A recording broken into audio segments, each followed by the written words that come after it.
Social media అనేది చాలా powerful tool. అది వచ్చినప్పుడు కమ్యూనికేషన్ పెరిగింది అనుకున్నాం, కానీ రాను అది మన జీవితాల్లో దెయ్యంలా తయారైంది. దీనివల్ల మనుషుల్లో కంపారిజన్ పెరిగిపోయింది, షో ఆఫ్ ఎక్కువైపోయింది. మొగుడితో కాపురం కంటే మొగుడితో అన్యోన్యంగా ఉన్నట్టు ఫోటోలు పోస్ట్ చేయడం మీద ఇంట్రెస్ట్ పెరిగిపోయింది. కొత్త బట్టలు వేసుకుంటే ఒక ఫోటో తీయాలి, అవి విప్పితే ఇంకో ఫోటో తీయాలి. బాత్రూంలో ఫోటో, బెడ్రూమ్లో ఫోటో, తింటున్న ఫుడ్ను కూడా ఫోటో తీయాలి, వీధిలో పెట్టాలి. డిజిటల్ అడిక్షన్ పెరిగిపోయింది.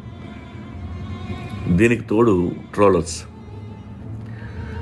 జాబ్లెస్ పీపుల్ పుష్కలంగా ఉన్నారు మనకి. మీ షో ఆఫ్ వర్క్ నచ్చదు, జెల్సీ ఫీల్ అవుతారు. Wow, I'm in love with Maldives అని